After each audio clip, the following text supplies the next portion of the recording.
here in San Francisco. Who knows? Things are changing. Have you ever used recorded your own voice recording via QuickTime Player? Are you using an Apple? I am. Would it be possible for you to jump onto QuickTime and just do a audio recording just in case to have a little backup secondary? Stand by. So have you done this before? You go to QuickTime Player. Once that's up, you go to File and then go down to New Audio Recording. No, I don't do that, but give me 1 second. All right.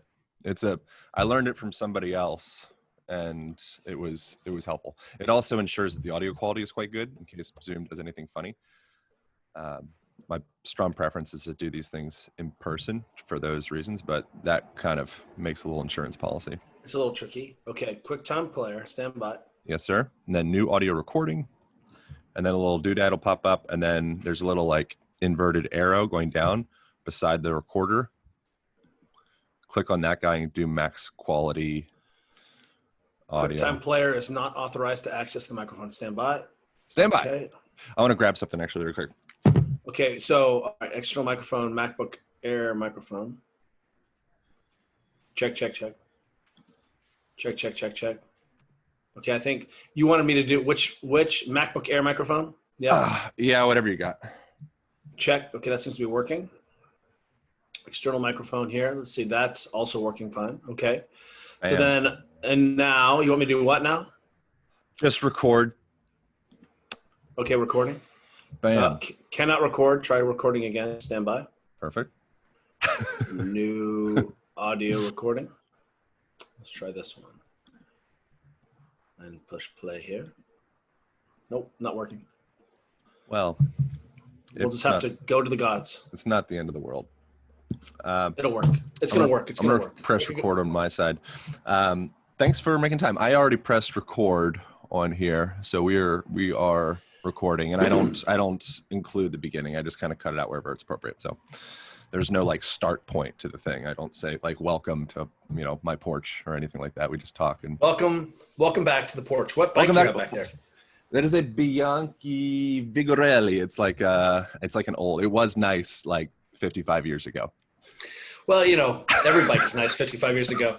I had a Bianchi Veloce, and it was a steel Bianchi, and I loved that bike. That was like one of my favorite bikes of all time. How did it affect your spine? How is the mechanics in your bike? For people that are riding bikes a lot, did you ever encounter any issues physically from that? So let's go ahead and start by saying that biking is amazing. It can transform society. I'm such a fan. It's my primary sport these days, as I'm a mountain biker. Right. But I will also say that human beings, it interrupts and the way that we stabilize our spine, the way we can stabilize our spine.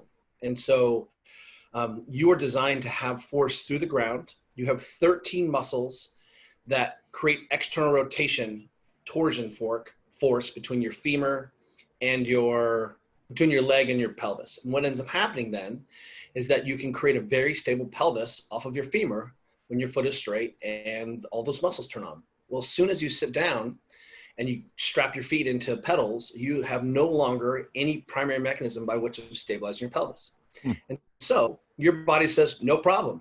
You're now as efficient as a hummingbird on a road bike, more efficient than a hummingbird, and you can create 5,000 watts for many, many hours in this crazy position. And guess what? Your body will adapt. Your brain is like, oh, okay, well, this is what we're doing now. This is my life now. And subsequently, we see freakish amounts of dysfunction from the spine and the hips and the back and the quads, biking is my sport and I love it. So if you go in there, not thinking I'm going to get hurt, but hey, there's going to be a cost that I just need to make sure that I spend some time in a split stance, that I work on my balance, that I restore my positions and mechanics, then you can bike all you want. And what you've seen with the trend towards modern bikes of moving towards gravel bikes, which are a little bit more upright, mountain bikes are very reasonable. Suddenly you're seeing that we can take some of that hinge out. But our modern race bikes, I don't think the average person needs to be on a modern race bike, eating their stem, chasing that aerodynamic position. And if you look at biking in Europe, or every other country, the bikes look very different than the bikes that we ride. Like the bikes you cruise to store, the bikes kids ride to college and high school are like grandma cruisers from the 20s. They're very upright. They have weird handles that basically like make you look like you're like your ET kid, you know? So it's a banana cruiser.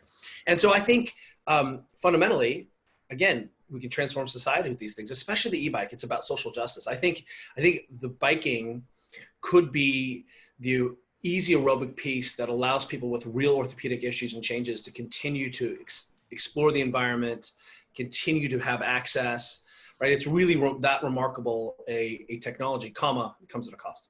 Yeah.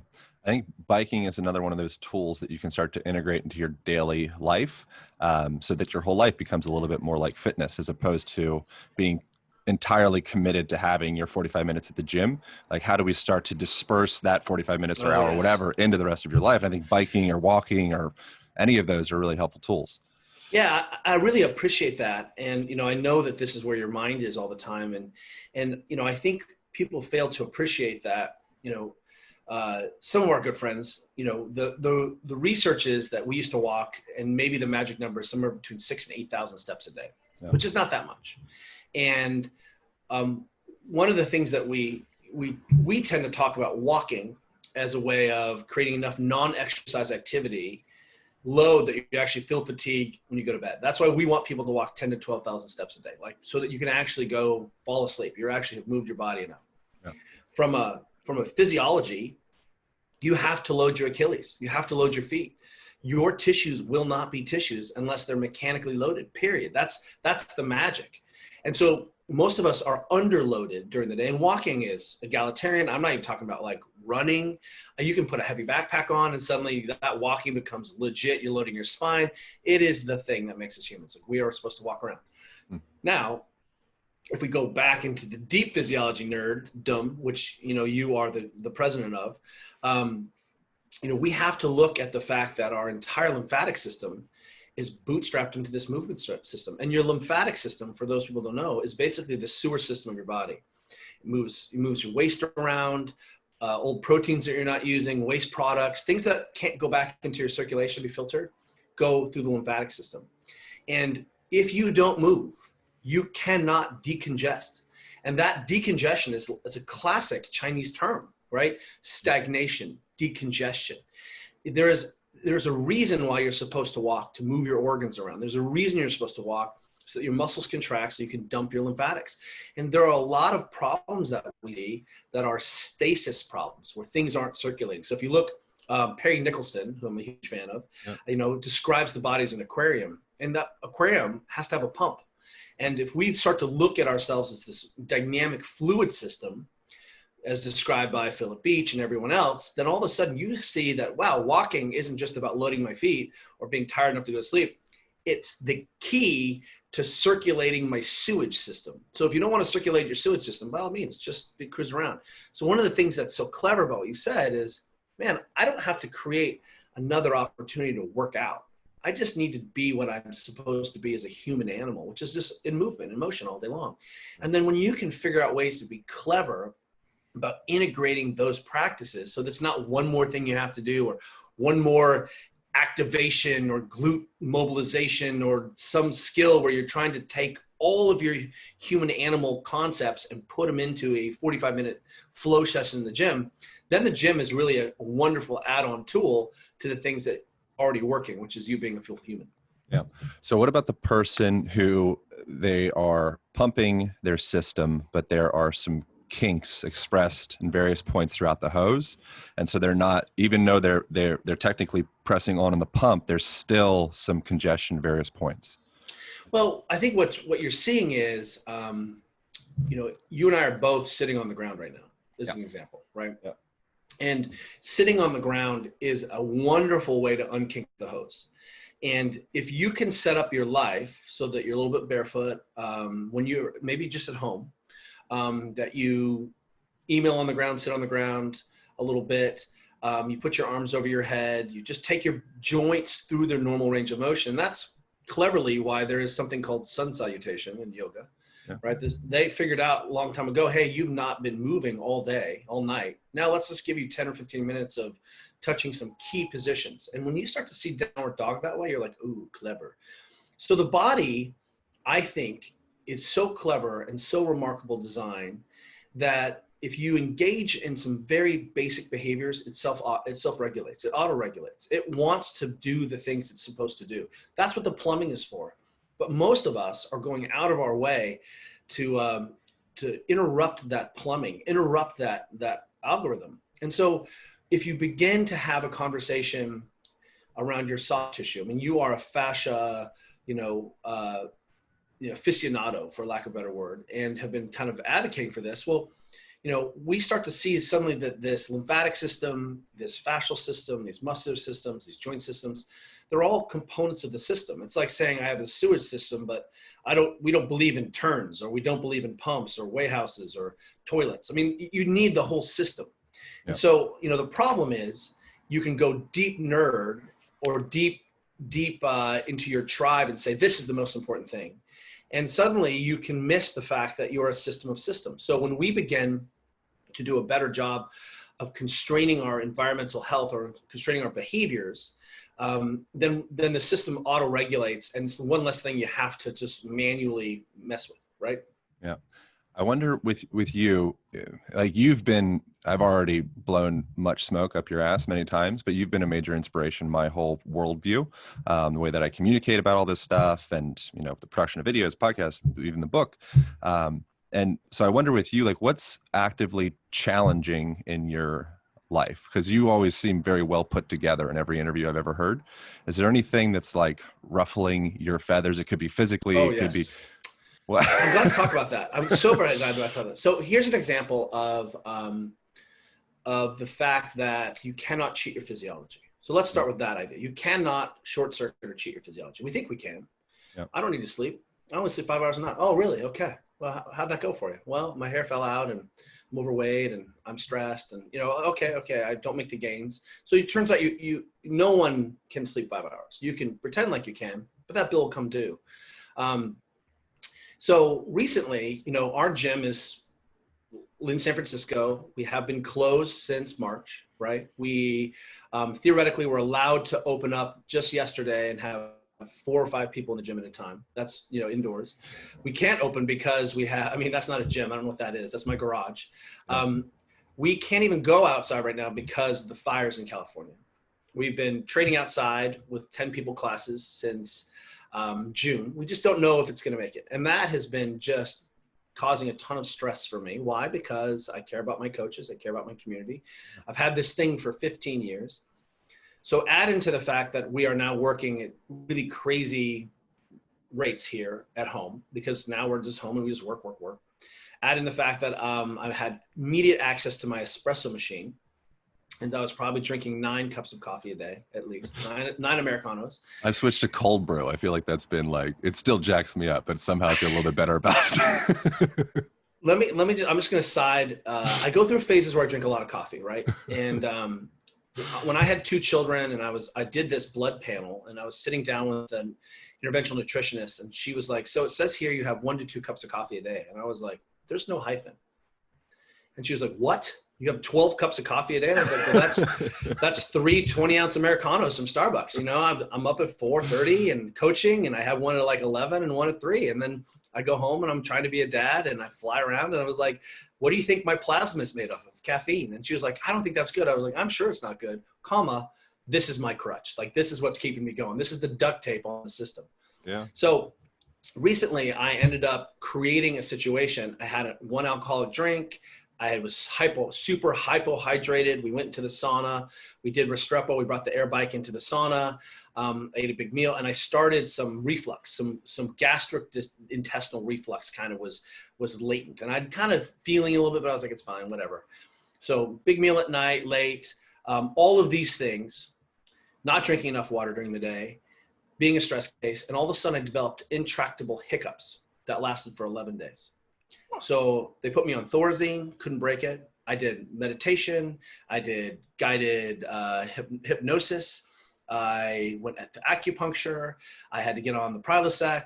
Thorazine didn't work. Went on a horse tranq level dose of gabapentin because I was hiccuping 6 to 10 times a minute. So I'm not talking about casual. I'm like, I was debilitated, couldn't have a conversation. My wife was sleeping in the other room. Finally get ahead of that. I'm like, okay, instead of saying, whoa, my body failed me, I was like, wow, what inputs was I giving in a really complicated way that was not allowing my body to do what it needed to do? So now you are seeing tea. I have maybe one cup of coffee a day, one cup of coffee a day, maybe. Yeah. And sometimes, and it was really easy for me to be like, oh, I'm not going back there. I had my nose stuffed down in this hiccups. And, what does it mean? Well, I'm probably drinking 3 to 4 good liters of water a day with salts. And what's interesting is that I feel better and I'm more lucid. And, this behavior change came on the end of getting my ass kicked by my own making, right? I want people to understand that it's really difficult for us to see inputs and outputs and make those connections. This was an easy one. I aggregate all those things. I threw some alcohol on top of my stomach problem. I had one drink. I'm just talking about one drink. And I remember thinking, wow, I'm buzzed off this one drink and I'm super hydrated. We did a brutal workout in the sauna where it was 210 degrees.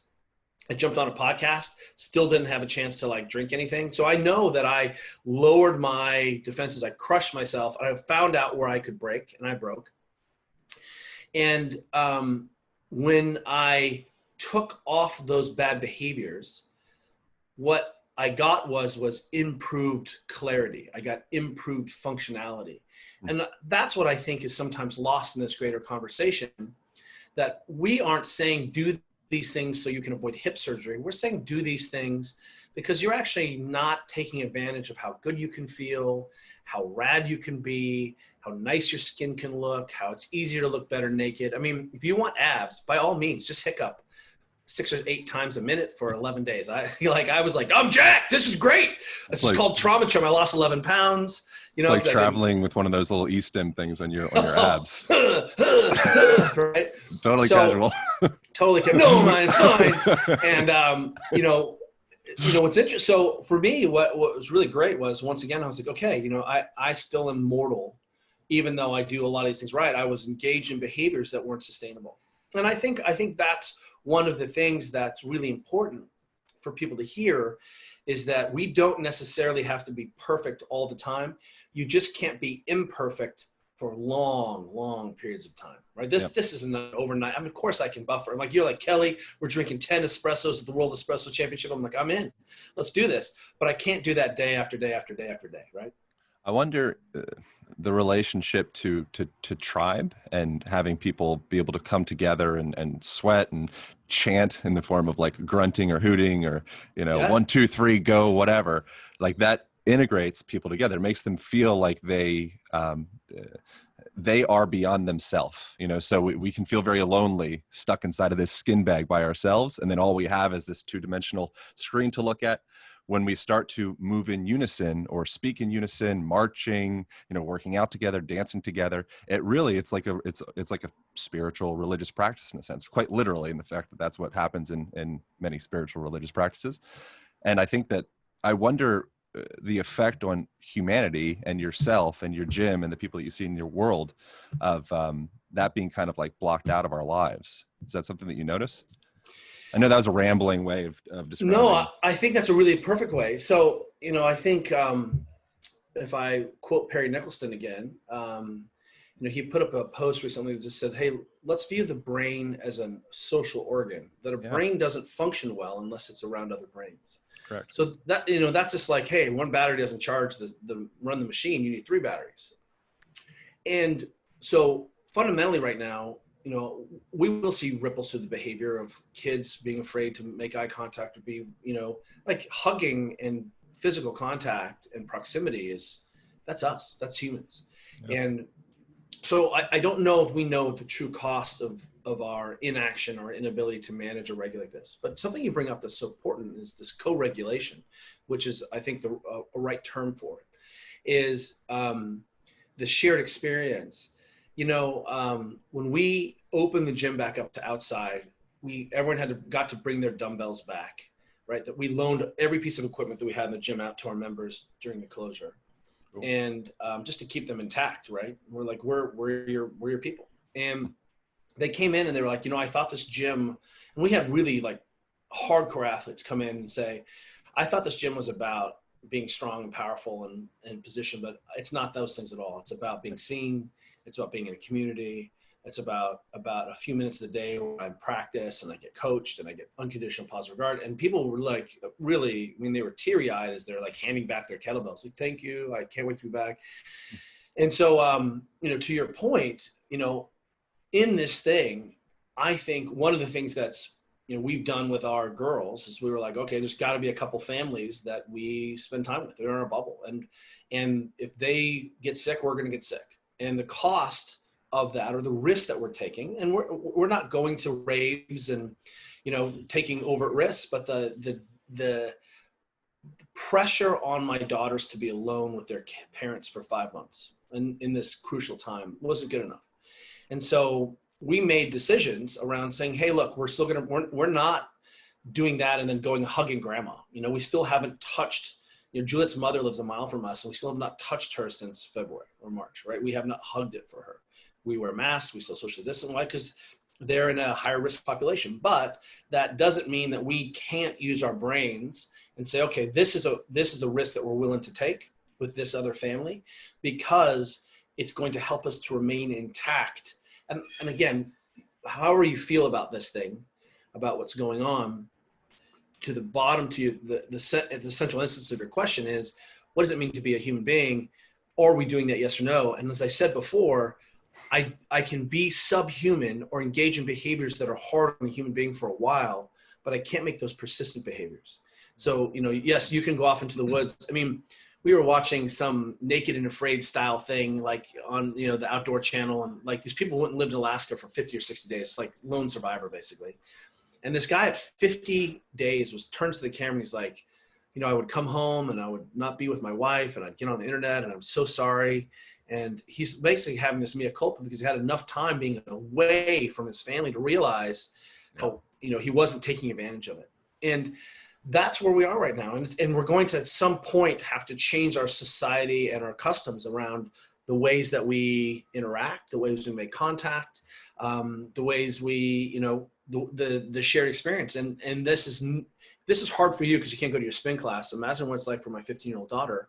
And she is in an existential crisis. There's no food shortage. There's no, you know, she still has school. You know, I mean, the number of homeless kids who don't have, I mean, right now we aren't seeing the real cost of a lot of these things that we're engaged in right now. It's this devastating. Yeah.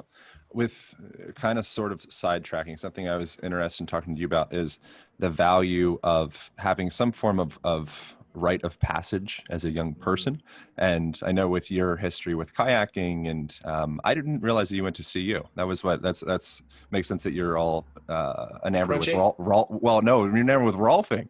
I'm like, why does he know so much about Rolfing? I was like, I went to freaking Boulder, Colorado. And it's weird how his girlfriend in college went through the Rolfing school, and went to the Rolfing school, right? I have been in the World Center of Rolf. I've been there and walked around those halls. I have been processed 2 times. Yeah, right. So within that, the reason I'm asking is, I heard you speaking in another interview in regards to just the value of having those experiences of you know, being poor and hiking miles in order to get to the place and stuffing Taco Bell burritos in your pockets, and so those are things that it seems maybe on the outside like, oh, that's not really an optimal situation. But then I think the other side of that is having access to too much wealth and too much abundance and all that. It kind of atrophies the system a bit. You know, so I think that the thing that stood out with what you said with that was, it was like, I have it written down actually. You said something like,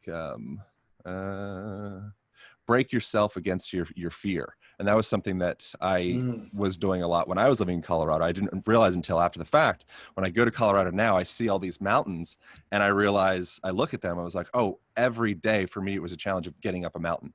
And I was always terrified. I was always scared. And the reason that I was doing it was to kind of show myself that I'm like man enough. You know, and at the time I didn't see that, but looking back, I'm like, oh, that's what I was doing. I was trying to kind of push that boundary of fear and kind of have this like rite of passage, because I never really experienced that growing up. And I think in modern Western culture, we don't really have any succinct rite of passage that exists. Well, you know, what you just brought up was, and I don't even know if anyone wants to hear this, but, you know, what we're really trying to understand is that society tribe process transition is just as much about being human. That's now saying, instead of saying this mechanical movement, we're saying it's the thing that our brains need to understand who we are and the way we interact in the world. So we created this little tribe of men and women who all kayaked together, did scary things. And it was very different. I'm not pining for the old days because our equipment sucked. We didn't have cell phones. It was very dangerous. We had friends who died, not when we were with them, but we would run a river, and we would call someone when we got done, right? That was all we could do. And when we were in there, it was just us, and we had to get in. And if someone lost a boat or broke a paddle, you had to deal with those consequences. So you had to be really self-reliant. What's interesting that you run the break that, because that really, we took risk over and over and over again, and well-calculated risk. We weren't yahoos. We understood in really clearly that what we were doing had real consequences if we were stupid. But what's been interesting is, I didn't drink. I didn't have a sip of alcohol until I was 22. I have 5 generations of alcoholics in my family. My father was estranged because he was an alcoholic. He was my dad was like the great Santini. He was the captain of the football team at college and flew F-4s in the Air Force, and was just now in retrospect trying to self-medicate. My great grandfather was a first generation Irish cop, in Seattle. So, I mean, one of 13 kids from County Cork, left Ireland to not be broke. So, lots and lots of men in this family trying to figure out how to self-soothe and auto-regulate. That's what that is, right? So behaviors get so if I'm my dad, or I'm an Irish cop, or my grandfather, alcohol was the way that they could make themselves feel better.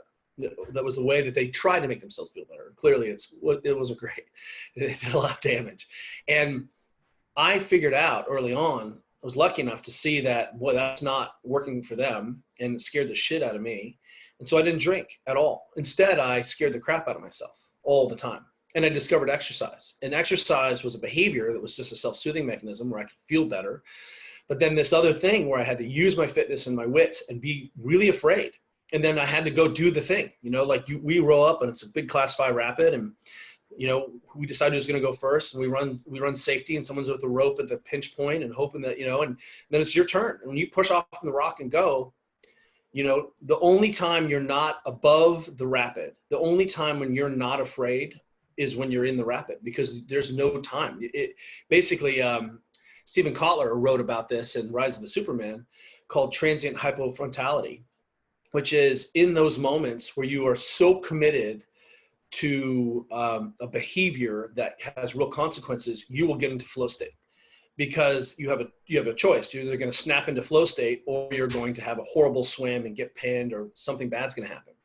So I think that's what we were doing, is we were figuring out this way of self-soothing, of this way of process. We had created this tribalism. And honestly, I mean, look at the original Point Break movie, and you'll understand that group, and look at any group of climbers, boaters, mountain bikers, the shared experience is what really bonds people together. This fear, this we've come through this thing. And what's been notable is that in the shelter in place, some of the sports that I was doing a lot of, like outrigger canoeing, I paddled Molokai on the outrigger canoe, I paddled Molokai on a surf ski. Those things lost 100% of their interest for me. And I actually sold those boats. I don't even have an outrigger canoe anymore, and I had great outrigger canoe, but I was like, hey, and what I started doing again was kayaking scary stuff and challenging myself again. So this is what I've been doing all summer, is a lot more whitewater, and feeling like, oh, I know what this is. I can snap into this flow state, force myself into really difficult decisions. And I am probably a better kayaker than I ever was. In fact, I find myself now taking bigger risks, because my skill is better, my fitness is better, my balance is better, my integration is better. And the things that I'm doing now in the kayak may have made my younger self blanch a little bit, right? And some of that is, I've been kayaking for 35 years, but there's some need there, as you're talking about, where I feel the struggle for rite of passage, where I'm defaulting to a behavior where I knew that I would have a certain outcome. And that outcome was, I'm going to be a little bit scared, or a little bit focused. here's an example. We were in Idaho on a family trip, on a road trip, and we went rafting, which turns out to be one of the few things that you can actually do safely, right, in COVID style. And my family's on the rafts, and I were paddling a section of the Payette, which I had paddled 20 years ago. And it's only like class 3-4. It's not even a big deal. It's just easy class 3-4. And a lot of low class 4 drops. But because I hadn't seen it in 20 years, I had no idea what it looked like. I had no idea what the rapids were. I didn't know where to go. And so I got to run that thing first time. And I got to go, and because I wasn't following anyone, it was on me. So I got to show up and have to decide where I was going, what I was doing, what the river meant. And it was like I was a first-time explorer, which leveled everything up and just reset the hook for me. Because, one of the things for something like CrossFit, for example, when you are learning a new skill, you're just getting your ass whipped. You don't know what to expect. You don't know if you can do it. There's some uncertainty. And that drug effect of, I came through this because, jump into an advanced yoga class. If you don't speak yoga, you will swim. And that fear, that uncertainty, I don't know where I go. I don't know if I can handle this. It's so hot. These people are just maniacs. That's the same thing I was experiencing all over again, running this river for the first time again. And it really just, reminded me about being in situations where I needed to be uncertain, and now when we go to the gym, it's basically step aerobics with weights. You know how many wall balls you can do, how many double lunges you can do, how long it's going to take you to row 1,000 meters. There's just so much known in this physical practice. There's still fear and still pain and there's still shared experience, but you're not risking anything the way you did when you were a beginner. Yeah. Do you think you grew up with a single mom? Is that right? Oh yeah. Single mom, single working mom. Do you think that not having a father, or I don't know if you had a father figure, or did you have like any form of father figure around? Do you think that lended itself at all to the kind of like the fear seeking type sports that you were getting into, or not really? Hard to say. What I'll say is that my mom's boyfriend was a mountain guide in the mountains of Germany, right? Yeah. And adventure was a rite of passage. Everyone skied, everyone hiked, everyone climbed, everyone kayaked. And I think, what I can say is I didn't have guideposts about who I was in the world, how I should be in the world, necessarily as a man. So what I can tell you though is because I fell into these groups, some of that was taken care of for me. I didn't have to, have this sort of very formalized, rigid, routinized process. I was a Boy Scout in Germany, which was, scouting in Europe is very different than scouting here. In Europe, girls and Boy Scouts are integrated. These jamborees, we slept in like snow caves. It was just, we did a bunch of super gnarly stuff. And there was a bunch of rites of passage built into that. In retrospect, I can see how that wildness and that tribalism with that was constrained or at least fostered was really important to me in my development. At the same time, what we began to create our own tribal rituals, our own rites as young men out in the woods taking risk, right, out on the rivers. Yeah. We would be like, I think we chose the wrong sport. Like, there's no one here. There are no beautiful girls here. Like, there's no one to see us. Like, does anyone care that we did this? And so it was really this intense, innate self-satisfaction. Sometimes we would come back after running some rivers and show people photos, and they were like, was that hard? And we're like, oh my God, that was so hard. Like, you can't tell. Like, we almost died there. Like, we were so gripped, and like the photo doesn't capture it, So, you had to come to really believe that, like, how did that feel? What's interesting is, those definitely are self-reinforcing behaviors a little bit. Yeah. And so to the extent now, what we're seeing is, Netflix is a poor surrogate for adventure. Certainly. It's not, there's a great documentary on HBO or something right now called Action Park, right? Class Action Park. I don't know if you've seen this. No. So Action Park was in New Jersey, was this crazy water park where people died and got really hurt, but it was wild. And the things, like, you could do a 20-foot cliff jump, And there was no one there to tell you, don't jump on the person underneath. And they had loop-de-loops, and they had a ride there called the Colorado River, which was scary and legit and had huge waterfalls and tubes. Like, it's terrifying if you watch this thing. And kids flocked to it, and kids like would go down the alpine slide and have huge road rashes, and people died. I mean, it was really like, it was out of control and unsafe, what was it that drove people to that experience? Yeah. You know, and it's the experience of being alive and the experience of risking something and in that moment. And I think that's really the surrogate, is that, man, I had the mountains of Germany and then the rivers and the mountains of Colorado. These kids had a water park that could kill them in New Jersey. Same. Yeah. I think it's ironic that it seems like, at least in like the United States, and much of Western culture, we go out of our way to protect ourselves, protect children, and kind of create this insulated, like, Nerf reality that we occupy. And then what that ends up doing, ironically, is actually it's the most dangerous thing you can do to a young person, because they don't learn how to be in their bodies. You know, it's like, it's such a fascinating thing. I feel like the whole world's paradoxical these days. I mean, maybe forever, but I'm noticing it.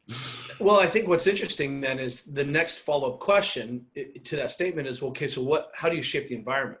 Yeah. You know, so what is that about? So one of the things that we value is we do a ton of river trips with our kids where, you know, we're a self-sufficient, you know, it's a 4 or 5 day river trip. You know, you've got to pack, run, rig, camp, cook, clean, be uncomfortable, sleep on weird places.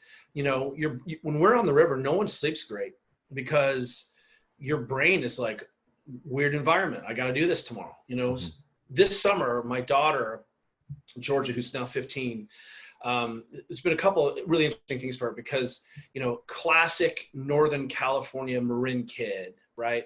Plays volleyball, then plays water polo, and she goes to school and she gets good grades. And, you know, and frankly, for a moment, it was a little bit basic, you know, like, you know, hanging out in the summer and just, you know, can't be around her friends or go to a Junior Olympics water polo. So, you know, she's watching a lot of Grey's Anatomy and Snapchatting her friends, you know, and I can't blame her, because if those were my two vices and the only thing I had accessible to me, I would milk them, right?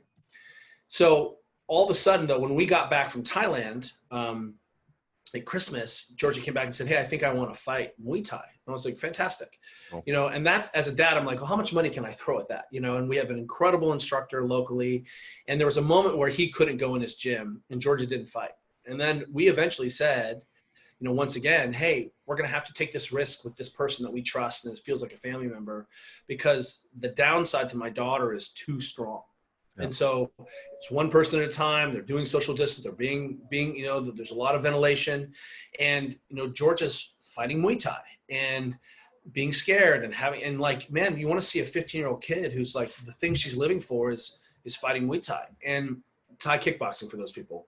And, you know, subsequently also, she got to a place in her own river running where she started running the local rivers, the little class 3 easy 4 rivers, in an inflatable kayak herself.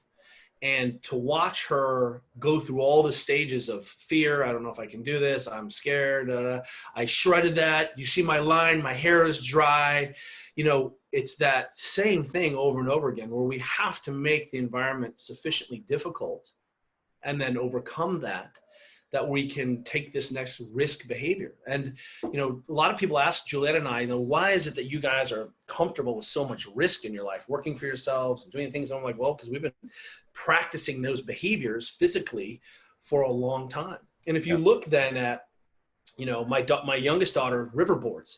So she's on a basically huge, like a boogie board on steroids with fins. And then she swims the whole river with another friend.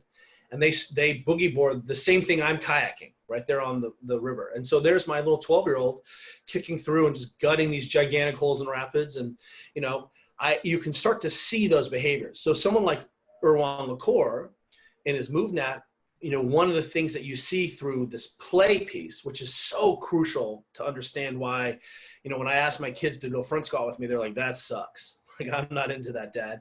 But if it's a play, if it's social, right, then suddenly we can bury those behaviors and bury those lessons in the context of this other thing. And, you know, we are not doing a good job. Erwan Lacour, his MoveNat gyms for kids, It's a lot of balance beams. It's a lot of climbing. It's a lot of safe places where I can feel afraid and still have to, negotiate on something that, a beam that's 4 feet off the ground. If I fall, nothing's going to happen. But my perception of the fear is the whole thing. And we're just not very good at practicing that. You need that slow, gradual pushing of the boundaries, like exposure therapy. Slowly, the bubble gets bigger and bigger, and it's not that you're more dangerous. You actually become more responsible, And I think it's interesting with parenting, which I don't know anything about because I'm not a parent. But from what I've heard from other parents, a common thing is for around like teenage realm, for a child to start to create distance with their parents, and then sometimes there's like, you hear the kid running like, I hate you, mom, and all that stuff. And it's like, okay, I know you don't actually hate me, but what could subconsciously be happening there is they're preparing to leave the nest, so they're aware that this isn't like a full life ticket. It's like, okay, it's like coming up 4 years. I got to get out of here. That's right. How do I start to kind of slowly open that up? And the thing that I think is perhaps interesting in relation to like someone that is seeking really dangerous type behaviors, I think perhaps there could be some type of subconscious urge for a person that hasn't grown up in a place where they did slowly push those boundaries, to have this subconscious urge to be like, I need to prepare myself for danger. And I've lived in this Nerf world that I feel almost defenseless, even though it seems like I have everything at a more, maybe like a mammalian, hunter-gatherer ancestral level. I feel kind of unequipped. And so then I jump the gap into something that actually is quite dangerous. I'm just kind of, making shit up, but I wonder if there's any. No, well, what's interesting is, maybe we're talking about just exposure to being uncomfortable. So, why is it that the sauna and the ice has found its niche again, right? Because you're going to get too hot in the sauna and not be able to take it. And then you get in the ice and it hurts too bad and you think you need to die and you need to get out. And, we're looking for input. Like kids, how about this? If you watch around little kids, they're jumping off everything because they're actually looking for input. They're needing that input.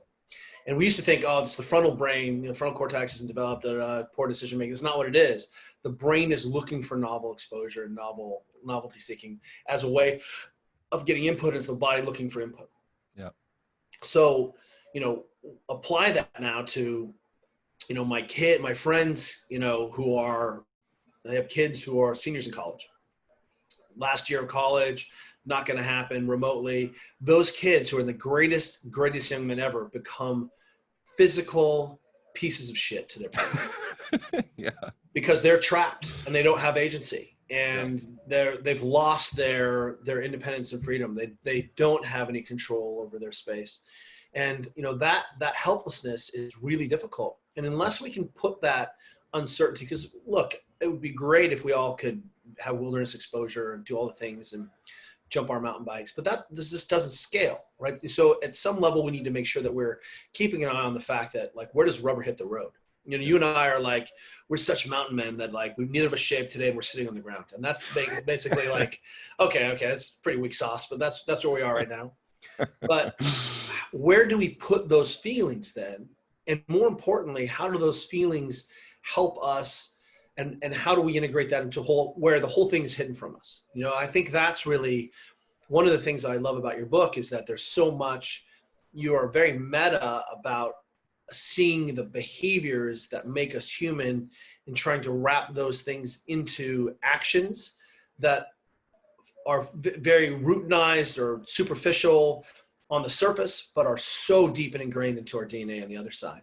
And we're definitely going to come more and more of this as we become more and more modern. I think if you read Homo Deus by, Yuval Harari, you're going to see that we're going to be 110 years old. And, what does that look like? And what does that feel like? And what kind of life do we want to have for the back half of the next 50 or 60 years, 70 years, if you're a young person listening to this?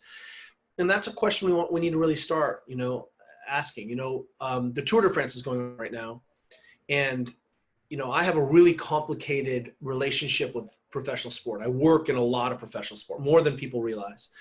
And I work with a lot of athletes who have been treated like chattel in professional sport, that they're broken, they're cast aside, that's the end. And if you don't believe me, go ahead and watch The Weight of Gold, little documentary on HBO about a bunch of gold medalists and sort of the cost of that athletic experience that we fetishize and romanticize until they're no longer used to it. So my relationship with professional sports is complicated because I really love sports and I love what's possible for the body, but it comes at a cost that we're always trying to mitigate. But secondarily, suddenly you see that sport is a chance for us to be outside our bodies, to live vicariously, to be inspired, to unite as a tribe and community. That's why these things are going on. That's why the NBA happened in a bubble. That's why, it's because some of these things are tribal rituals, right? And what's interesting right now is to see that that need for this kind of common shared experience. And we're going to have a real sort of reckoning about what does it mean. So one of the interesting phenomena is in our neighborhood. I live in this. It's always felt like the 1950s where I live. I live in this. We live in San Rafael, just north of the city of San Francisco, and there's a 1 mile kind of loop, but there's an 800-meter stretch on this loop where there are now. We have a meatloaf competition. This is the street where everyone comes for Halloween. We have a DJ in our yard. Like 3,000 people will show up on our street for Halloween, and people know each other's names, and they get together. And in the driveway every Friday, people have a happy hour. And what's interesting is that has intensified during all this. This neighborhood now is more community driven and aware, and we know all the kids, and like kids are running in the street like packs. And I'm pleased to see this in my neighborhood where people have said, okay, in this Narnia, sub-Narnia level thing that we're living in right now, this is more important. And I've seen people develop relationships with their neighbors, even they had previously, were deep steeped in animosity. And that's because I think fundamentally there are these principles and algorithms that drive us as humans. And it's been good to see some of those things sort of manifest in more positive ways. Yeah. I really greatly appreciate you integrating the whole like mind-body conversation and goes so much beyond just physicality, and I think it's interesting, like how does a person tap into that joie de vivre in order to get the hell up off of their couch and go do a thing. Like we're so focused on the thing. If you do the thing, then everything will be okay. But I feel like there's a little bit of like a gap or a bridge that needs to be gapped for so many people, because they're like, cool, I understand. I have all of the information that I could ever possibly, it's literally in my pocket, but from the way that the mold has kind of, perhaps we could blame it on the mold. I think that would be a likely place to put blame. It's kind of formed our bodies into a place of kind of maybe feeling a little bit more collapsed, or maybe feeling a little bit more chronically stressed perhaps, or maybe feeling a little bit more like any of those things. So it's like, it seems to me that by integrating some really small little variable changes into your life, you can start to gain momentum and slowly build that. You're pushing the ball enough that it starts to roll by itself, and you naturally want to do those things that you've already known about your whole life. But it's like, is there any small, subtle little, like dynamic systems theory that you say, like constraints you could add into your life to increase the whole, optimal living, whatever? Is there any little things you can add into your life that make a big difference? There's a million little things, and I would really put people at your book. You did such a good job sort of highlighting some of the environmental lifestyle stuff there. The thing I think is, and this is what's really important around this conversation, because, sleep, walk, have sex, be connected, be intimate, make eye contact, be a human being, breathe a little bit. All of those things are, that's it. That's the core. But what I think I want people to appreciate out of this, and I'm not trying to dodge the question, but just, I think it's a more interesting piece is that you can appreciate how interconnected and tightly coupled these behaviors are.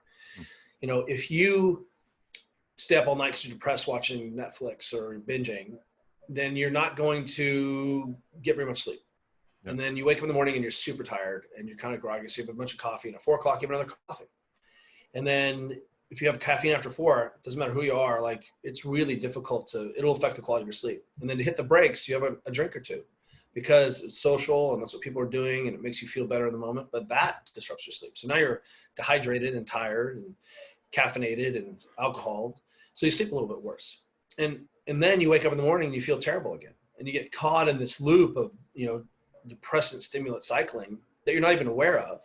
And it's really, again, something that you just brought out, righteously, is that we are all products of a system and we're all products of environment. And so, part of this is not always that, take some Herculean Ayn Rand, fountainhead kind of self-resolve, heroic effort.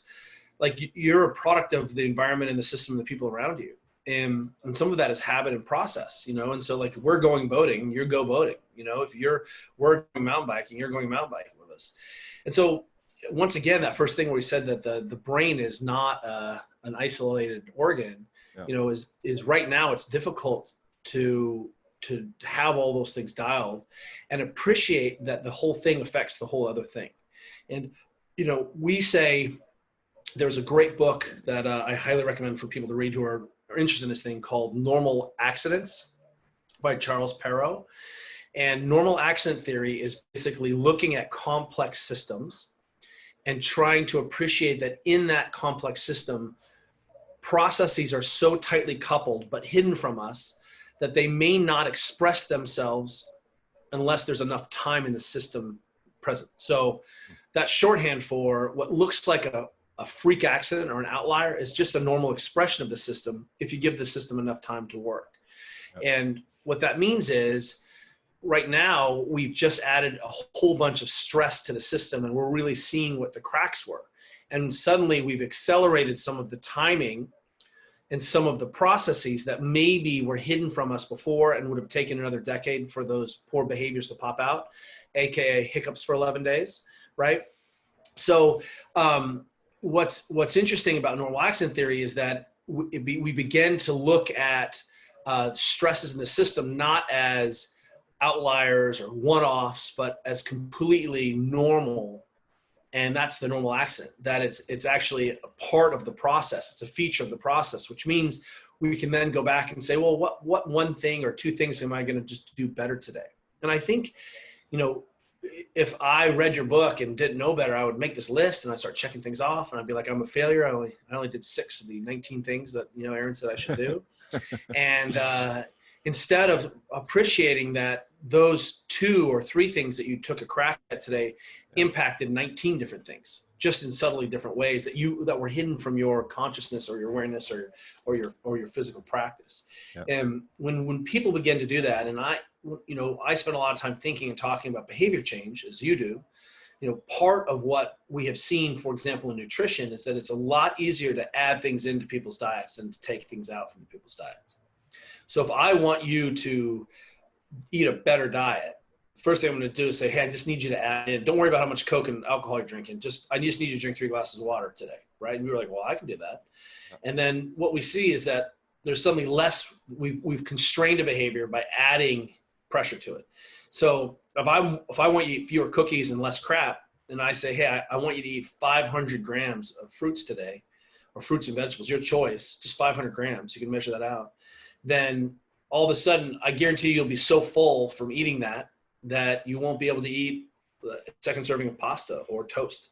And as soon as that's 800 grams, suddenly, if you get a dog, you have to walk the dog. That's an old John Berardi trick, where he's like, oh, you want to lose weight, get a dog. And it was like, what do I do next? He's like, okay, now I need you to drink a glass of water a day. And so like drinking a glass of water a day and walking the dog transformed this guy's life, and that was because suddenly he was moving, and suddenly because he, was actually moving his aquarium around a little bit. So that's really what I want people to appreciate in terms of, don't worry about pulling things out that you think are bad, right? Those are your coping mechanisms or habits. If we can begin to add other aspects of other behaviors in, they will supplant less effective behaviors, and you'll begin to feel better, which is, self-supporting, self-fulfilling prophecy. That's great. Thanks so much, man. It's the end of the hour. I appreciate you making time to do this. In relation to Charles Perrow normal accident stuff, I think it's a really great way to perceive any kind of happening that takes place in your life, whether it's maybe you have a little bit of extra weight on your belly, or maybe there's diabetes happening, or maybe you fell and pulled something, or you picked up a heavy pillow or whatever it was and threw your back out. Like all of those things were parts that you've been slowly aggregating all the variables to create that perfect equation right there. And it wasn't like the universe is against you. It's that you've actually been responsible. You're empowered in how you draw out this equation. And literally every moment throughout the day, it's like it's an opportunity to start to do math. I think that's really right. And that's a really clever way of looking at these problems, because I think that's the issue for us, is that suddenly I'm middle-aged and I don't feel very good and I'm super stiff, and I've pulled my calf and now I move less, and we're like, well, what happened? I don't know. I just woke up like this. Is that really the truth? Did you just wake up like this? Yeah. And with the idea that we want to shift blame. It's not your fault, but it is in your control. Yeah. And I think what we have done is, for example, lastly, is that if we're, some really good research just came out that really showed that being overweight or obese is the common factor to your success in dealing with COVID. And that's pressure on your organs, that's chronic systemic inflammation, and 78% of the people who were hospitalized. And this is good science and good research. It's not biased, and all you people out there, you can just go ahead and put up your own research around there to supplant this. But what we see then is, wow, we're not going to be able to talk about getting people less obese until we talk about the stresses in their life. Correct. Which means that some of the answers to the conversations are more nuanced than, well, why did you drink that Coke? Well, it's not really that's it, because they sell Coke at my school. And I don't know if you know, but Coke is highly addictive, like porn, and and drugs. And so suddenly, I think when we begin to sort of be a little bit more dispassionate and rational, then we can start to have a little bit more nuance and complicated conversations around what seem to be really intractable problems. We can't talk about the fact that, if you're a Black woman, your chances of being diabetic are 2 out of 3 versus everyone else is 1 out of 4. When you and I went to high school, 1 in 4,000. But we can't talk about that unless we talk about racism, right? Unless we talk about some of these other aspects. So, if you can't talk about a food desert, how can you talk about the fact that McDonald's is the only food choice? So maybe it's a little bit more nuanced than we think, but the outcomes are normal accidents. Yeah, I love it. Where should people go from here? Where do people, I know you have a program what's the best place to point people? We are at thereadystate.com. And if you want to see how I think around physical practice, go to the Instagram, go to the YouTubes. You can see, I just put up a lot of content. This week actually is the 10-year anniversary when we started putting up content on YouTube. Oh, yeah. I filmed my crotch for 10 minutes 10 years ago in the first 10-minute squat test, the first of many beatdowns. And that all happened 10 years ago. So we use those things as like teaching adjuncts, as workbooks and just to show our work. And then on the site, we really want to help people be able to come in and either make themselves feel better by helping manage their own pain, by restoring their position, or by downregulating or enhancing their athletic recovery. So there's kind of those 3 buckets. And, we're about to start on September 14th. If you hear this, it won't be too late, but, we're about to start another 14-day challenge. We have a bunch of these 14-day kind of challenges in the site that you can have access to, where, we just take you on a little journey, a little short, let's spin up this one piece of your physiology. And so we're working on foot health and balance and ankle range of motion, this next one. And,